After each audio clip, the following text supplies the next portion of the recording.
Zipper rolls out to the right, pitches off to Taylor, and Taylor's to the 20, down to the 15, down to the 10, 5, 4, 3, 2, 1. Touchdown, Billy Taylor! Touchdown, Billy Taylor! Billy Taylor scored a touchdown from 21 yards out. The crowd goes berserk. It was November 22nd, 1969. That they came to Barry, Michigan, all dressed in maize and blue. The words were said, the prayers were read, and everybody cried. But when they closed the coffin, there was someone else inside. Oh, they came to Barry, Michigan, but Michigan wasn't dead. And when the game was over, it was someone else instead. 11 Michigan Wolverines put on the gloves of gray, and as the organ played the victors, they laid Woody Hayes away. Under center is Wangler at the 45. He goes back. He's looking for a receiver. He throws downfield to Carter.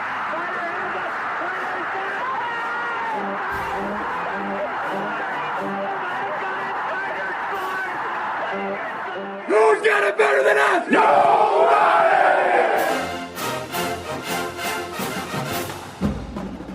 Welcome to the Michigan Man Podcast on Wolverine Sports Radio, a member of the V Sporto Network, and in partnership with SB Nation's Maize and Brew, for Wolverine fans from coast to coast. Go Blue, and welcome to our Michigan Game Day edition of the show. I'm your host, Mike Fitzpatrick. With us today will be the outstanding beat writer Austin Meek from The Athletic. Before he joins us, though, let's start with my view from Section 17, as we do each week. It seems to me the bye came at a perfect time this year. We're at the midway point and had some injuries on the offensive line that needed some rest. Jim has always referred to the bye as Improvement Week. And as giddy as we are with the 6-0 start, we know there are plenty of areas needing improvement. The next 6 weeks will be a grind, no doubt. There is not one gimme on the schedule. Teams that think they don't have to bring it every week learn the hard way. They get beat. Look at Iowa on Saturday. Right now, we are a good team. Everyone agrees with that. In the next 6 weeks, we will find out if we can make the leap from good to great. We will have to make that kind of leap or progress if we want to run the table. When the season started, I was resigned to the fact we would struggle at times with a new quarterback, receivers, and a young offense in general. I was also worried about our defense being able to get off the field and give the offense a boost. Well, I have been pleasantly surprised, as I know you have. There are still plenty of unanswered questions with this team as we begin the final 6-game stretch. Some have been answered already. The team is not perfect, but it seems to be mentally tough, together, and well prepared each week. So let's strap it on and enjoy this ride into November. This week, Northwestern visits the Big House. It's homecoming. Some will say this is a game we should win easily. As Jim said at his presser on Monday, when you play Northwestern at midseason, you are playing a team that is getting better. Pat Fitzgerald has a way of getting his teams ready for big games, too. He's done it over and over through his 15 years. We need to be all business from the opening kick to the final tick of the clock. My guest today says if Michigan plays like we have been, we should be able to come away with a W on Saturday. Up next on our Game Day segment is beat writer Austin Meek from The Athletic. So stay with us.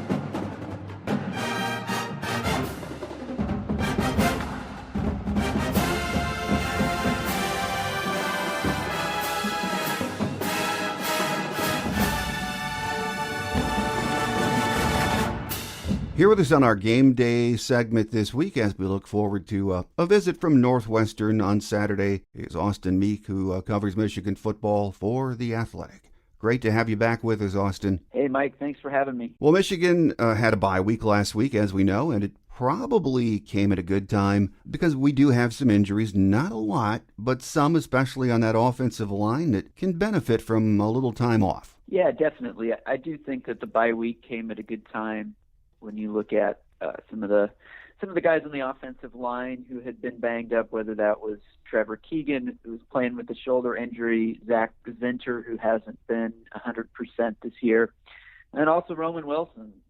Playing without him at Nebraska, Michigan definitely missed having him out there.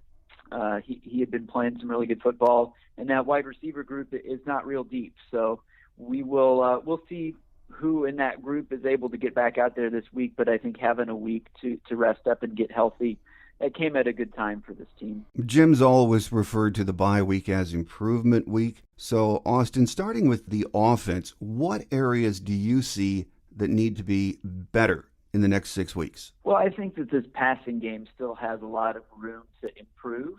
It's been good enough for Michigan to be 6-0, which is the good thing. But I think in every game we've seen instances with that passing game where, there were yards and points that were left on the field. And I think there's going to be a time this season when that could decide a game. And so I think that this passing game can get better. I think it needs to get better. I think Cade McNamara and his wide receivers can continue to develop their chemistry. I think one of the things that maybe we don't talk about it all the time, but it's still worth bringing up is that this offense is playing without its best wide receiver in Ronnie Bell. And, it takes time to develop that chemistry between a quarterback and his receivers. And when the number one guy goes down, that's a process. And I think Michigan is still in that process of, developing that chemistry. And so another week to practice, to work on that without a game on the schedule, I think is a good thing. And maybe we'll see this passing game come out and look a little bit sharper this week after the bye. Well, let's talk about Cade McNamara for just a minute, Austin. I mean, he's still seen by many fans, and I get this in my email inbox all the time, but he's, constantly referred to as a game manager. And I think it's in a good way, though, not really negative. Overall, through the first 6 games, how would you grade out his play? I'd give Cade a solid B, I think, for his work in the first 6 games. I think he's done pretty much exactly what Michigan has asked him to do. You mentioned that game manager label, which is, maybe not something that a quarterback wants, but Michigan's made it pretty clear that that's what they wanted from Cade McNamara, and he's done that. I think he deserves credit in some ways for, you probably got to put the ego aside a little bit and say, okay, what's being asked of me in this offense? It's not to put up huge numbers. It's not to go out there and take a bunch of chances. It's to take care of the football, to keep the offense moving, and to make good decisions. And that's exactly what he's done. I think if you look at the keys to Michigan being 6-0 right now, a big part of it is just 2 turnovers. Another big part of it is that Cade McNamara hasn't taken sacks. Eliminating the turnovers and the negative plays has been a huge factor for this offense, and that's what Cade McNamara gives you. I think that there's still room for him to get better. I mentioned that there's been some plays where Michigan has left some yards on the field, but I think if they can, if they can hit on some of those plays where it's there, where you've got a guy open and you just need to find him, I think this offense has room to get better. And if they keep doing what they've done well so far, then it's going to be a difficult offense to defend. Over on the defensive side, Mike McDonald and his staff have done a really good job, I think, fitting the pieces together with the D. But after 6 games, what areas would you say are still a concern as we go down the back stretch? I think as the season has gone on, teams have probably figured out some ways to attack Michigan's defense a little bit differently. Because remember, it was pretty much a blank slate going into the season in terms of what Michigan was going to do defensively. There wasn't tape on Mike McDonald's defense. There wasn't a lot of information about what Michigan was going to do. So offensive coaches are pretty smart, and they watch the film, and they see different ways to attack. And I thought Nebraska did a nice job, in the second half of that game, finding some ways to attack Michigan's defense, whether it was getting the linebackers in conflict, using some misdirection and some fakes to test the discipline of the defense. But overall, I would say it's a defense that really hasn't shown a lot of weaknesses. Michigan has been pretty solid in pretty much all facets defensively. The run defense has been really solid. I think the defensive front has really done a nice job against the run. And the back end, I think, has been pretty solid. We wondered how the corners would play after a year when they really struggled. And I think the combination of the new scheme and some improvement from those guys back there has really made that unit a lot more solid this year. So overall, I think the defense has played really well, but I think they also know that in the back half of the schedule, teams are probably going to throw some different things at them that they're going to have to be prepared for. Well, moving over to the offense again, it sounds like we're going to continue to see J.J. McCarthy getting minutes in every game moving forward, doesn't it? Yeah, I'm really curious to see how J.J. McCarthy's role evolves in the second half of the season. I think Michigan has set the foundation for him to continue doing more if the game dictates that. So far, we've seen him mostly play as the number 2 quarterback when the game gets out of hand, and come in situationally as a running quarterback, which we know he can do. He adds a dimension that Michigan doesn't have with Cade McNamara in terms of his ability to pull the ball and get yards on the ground. So that's valuable, and I think we'll continue to see him in that role. I also think the foundation is there to see more of his arm in competitive situations, not just when the game gets out of hand. But I won't be surprised if, as the season goes on, we see Michigan start to work him in more. Maybe he gets a whole series, or maybe it's just a package of plays where he has a chance to throw more. I think all of those things are on the table. He's just kind of a wild card, a guy who can do a lot of things, and a guy who's really talented and needs to be out there. That's a nice thing to have if you're Josh Gaddis as an offensive coordinator, is to know you've got that card that you can play and show the defense a different look. Well, a lot of my email from listeners is focused on Michigan having an offense that they think is too predictable. I always say, hey, we're 6-0, so I mean, it's run heavy, yeah, but we're second in the Big Ten in points per game at 38. And the last 2 games, Cade has been throwing it more and more effectively, I should say. Even though we're at the midway point of the season, it is still an offense that is evolving, isn't it? I think personally that Josh Gaddis has done a nice job with this offense. They really built an identity early in the season around running the ball, and they made it clear in their first 3 or 4 games that, number one, when you play Michigan, you got to be ready to stop the run. And I think building that early on really kind of set the tone for what this offense was going to be, with the understanding that Michigan wasn't going to be able to do that all year long. You can't just go through a Big Ten season running the ball 75% of the time, as Michigan did early in the year. But having that identity gives you something to build on. And now I think in the second half of the season, I think we'll see Josh Gaddis open it up a little bit and be able to do some different things building off of what Michigan has already established. And I think they'll need to do that. I think that there will be some games in the second half of this season, whether it's Michigan State or Penn State or, of course, Ohio State, where you really are going to have to put your best stuff on the field. And, we'll see what happens in those games. And we'll see if Michigan has, something up its sleeve in those toughest games. But I think the foundation is there for Michigan to be able to do some of that stuff. And I do like the identity that has been built for this offense so far. Well, none of us are at practice or in the locker room, but in the off season, we heard a lot about repairing or fixing the culture of this team. And I think at the midway point, we can say they look to be mentally tougher and better prepared this year, don't they? It certainly has been a different vibe being around the team this year. A lot of that is winning. Your culture always feels better when you're winning. It really kind of feeds on itself. You have some success and you start to build some confidence, and then when you're confident, you play better, and it all sort of works together in that way. But to start out with, the first thing was, Michigan had to rebuild some confidence after last year. The team was not in a very good place coming off of last season. And they had to get the ball rolling back in the right direction. And they've done that. And I think that that's a credit, to the coaching staff and to the guys on the team. So we'll see if they can keep it going. But one thing I would say about this team is it doesn't feel like, to me, a team that's just going to fall apart.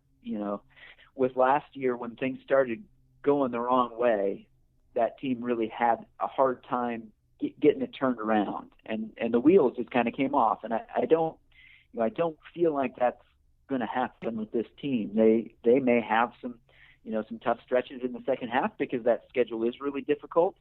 But even if they hit a rough patch, this feels like a team that has the confidence and has the talent to be able to get through that and come out on the other side. This Saturday, Pat Fitzgerald brings his young Northwestern team into the Big House. They were humiliated 2 weeks ago in Lincoln, but they bounced back with a solid performance against Rutgers on Saturday, didn't they? Yeah, I was impressed with the way Northwestern responded to that loss against Nebraska because, they just weren't competitive in that game against the Cornhuskers, but then came back and put together a pretty solid performance at home against Rutgers. Ryan Holinsky, the quarterback, the transfer from South Carolina, was able to move them a little bit through the air. And so, this Northwestern team, it's kind of a hard team to figure out. They had a season a couple years ago where they were just dreadful. Then they bounced back and they win the Big Ten West last year, and nobody really saw that coming. And then this year, they really struggled early in the year, but when they put it together, they can still be a tough team to beat. And, Pat Fitzgerald is a guy who's been around the Big Ten a long time and knows how to coach a team. So not a team that you can look past, but also a team that if Michigan comes out and plays well, you would expect Michigan to be able to win this game. Yeah, and I thought Ryan Holinsky, as you mentioned, looked really good at quarterback Saturday, and their running game was impressive too. Evan Hulk, good hard runner, Andrew Clare, so they're a nice combination in the backfield. And I know we have played better offenses this year, but Michigan cannot take a day off against this offense. Some people are saying it could be a trap game, but they do have enough weapons to really make you sweat, don't they? Yeah, I think when you play Northwestern, you got to be ready to stop the run, that's good preparation for Michigan because you're right, the temptation might be there to peek ahead at the following week. Michigan State is going into this week on a bye, so they're going to be undefeated in that game. Michigan wants to be undefeated too. It would be easy to peek ahead. I'm sure in the bye week, Michigan found some time to work on Michigan State, but you can't do that. You've got to be focused on the task at hand this week, and I think Michigan will be.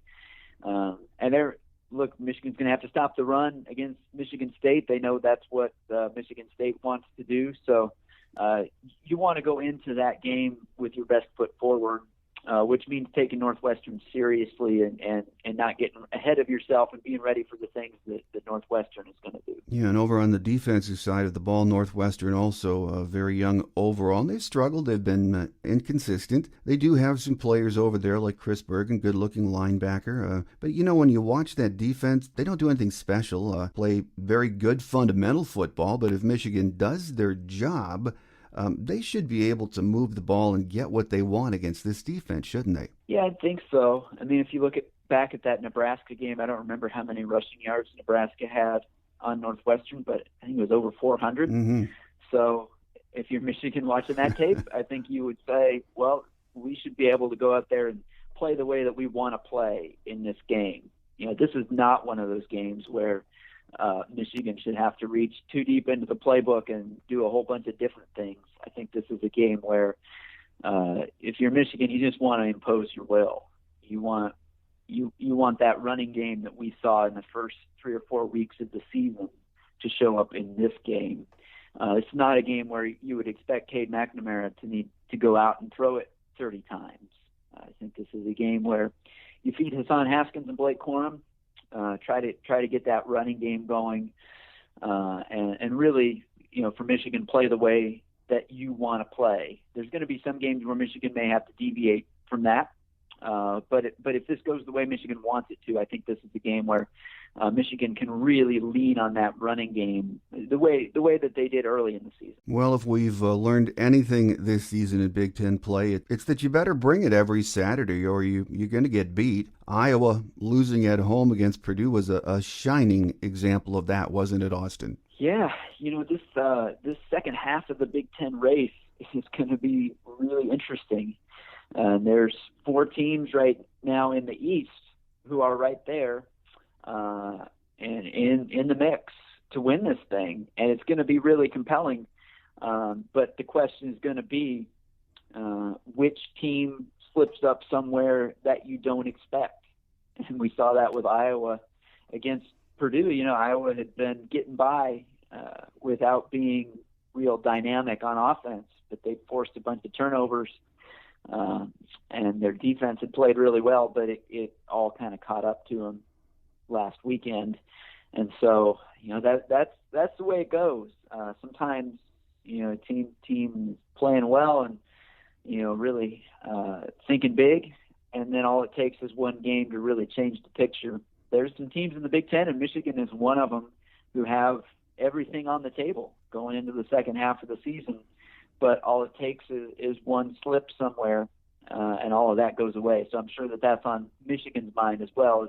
As much as they're going to be looking forward to these big games against Michigan State and Penn State and Ohio State, you got to win the Northwestern game too if you want to get to where you want to go. Absolutely. Can't look ahead. I have to take care of business this week against Northwestern. The team can't look ahead, but we sure can. Michigan State has been, to me, I think to everyone, a huge surprise so far. Have we, at 6-7 games into the season, seen enough of them to say they are the real deal, Austin? I think that Michigan State certainly is a good team, and it's going to be a tough game for Michigan in East Lansing. I mean, it always is, but this Michigan State team is, I think, ahead of where most of us would have thought going into the season for sure. I think I would describe Michigan State in pretty similar terms to Michigan, in terms of a team that has shown enough so far to say that's a confident team and a talented team, and a team that's not going to be an easy out in the second half. But also a team, I think, that's going to be tested in some different ways than they have been so far. Michigan State, kind of like Michigan, has a backloaded schedule that's going to throw some challenges at them that they haven't seen yet. But, with Kenneth Walker at running back and the way Peyton Thorne is playing at quarterback and also that defense, we saw that defense against Indiana really dominate. So that's going to be I think they're going to be a tough matchup for every team that they play. And we'll see what the record is at the end of the year. But there's not going to be, I don't think, any easy wins against the Spartans this year. As much as I hate to say it, Ohio State beginning to look like the team we thought they would be at the beginning of the year. They do have some defensive issues, but it doesn't seem to matter. The offense they're scary. It might be the best offense in college football, Austin. Yeah, it's starting to look that way. They have a lot to replace after last season. I think that, early on, it was clear that team was going to need a little bit of time, but that they could be pretty scary by the end of the season. And of course, Michigan always gets Ohio State at the end of the season, so you get the Buckeyes when they're really clicking on all cylinders. C.J. Stroud starting to look like what we thought he could be at quarterback. It took him a little bit to get there, and I know he wasn't 100% healthy early in the season, but between him and Travion Henderson, some young players in that offense who are pretty scary. And their defense looks like it's starting to play better after really struggling early in the season. So, that's there. And I think that if you're Michigan, in the back of your mind, you probably know that by the time that game comes, Ohio State's going to be about as tough as they've been the last few years. And so for Michigan, it's just a matter of can you be playing your best at that time in the season? And I think certainly there's some confidence around Michigan that could be the case. Well, final question before we let you get away, Austin. Michigan has exceeded expectations up to this point, fair to say. There are more than a few bumps in the road on that schedule the next 6 weeks, but still, Michigan looks like a team that can compete with anyone on the schedule. Maybe Ohio State's the exception, but they're also a team that, when you do look at the schedule, could easily lose a couple more games, couldn't they? Yeah, I did my mid-season review for Michigan this week, and part of that was predicting where they would be in the final record, and it was tough. I ended up at 10-2, and I think that I think that they could go a game or two either way. I do think that this team like I said earlier, whatever happens, I don't think the wheels are going to come off for this team. I think that they're going to be competitive till the end. But I also think that there are going to be some tougher challenges down the road than what they've seen between Michigan State, Penn State, and Ohio State. So, I think if you think back to where we were before the season, if somebody had said Michigan had a chance to go 10-2, that would have been everybody's wildest dreams, right? To think that this team could get back to 10 wins that quickly. Yeah. Not many people were predicting that. And, they put themselves in kind of a situation where they could overachieve from what anybody expected in the preseason and still come away from it feeling like, wow, we had a chance to do even more. So and that's a good position to be in if you think about it, to be at this point in the season, to have everything on the table. All of your biggest goals are still attainable, and we'll see if Michigan can get there. But I think it's going to be really, really interesting and really fun to see how it plays out. Oh, absolutely. It will be. Big 6 weeks coming up, starting with Northwestern on Saturday. Here with us on our Game Day segment this week has been Austin Meek, who covers Michigan football so well for The Athletic. And Austin, always a pleasure having you on the show, and we look forward to getting you back later in the season. Anytime. Thank you, Mike.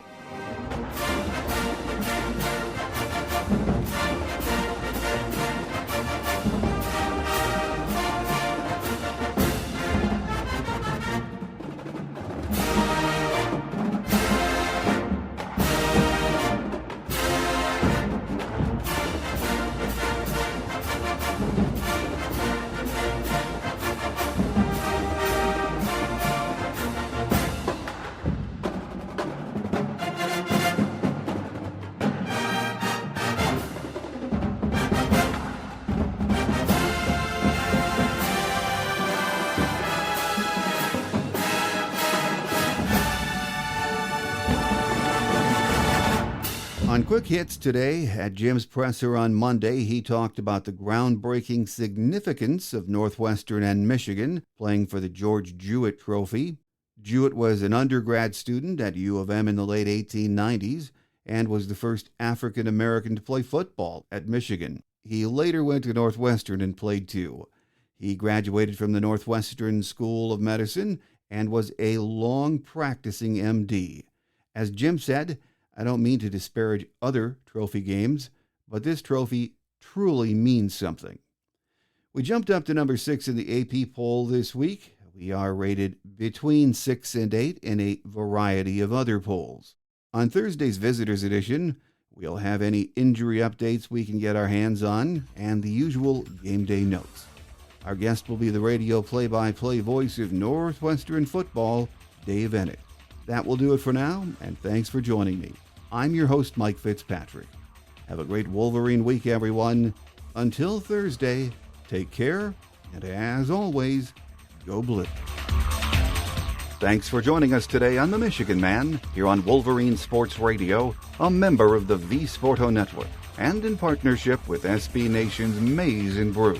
Our listener lines are open 24/7 for your calls at 313-263-4842. That's 313-263-4842. Or email us at themichiganmanpodcast@yahoo.com. That's themichiganmanpodcast@yahoo.com. The Michigan Man Podcast is produced at the studios of Robin Lynn Productions, Allen Park, Michigan, and is not affiliated with the University of Michigan. Go Blue!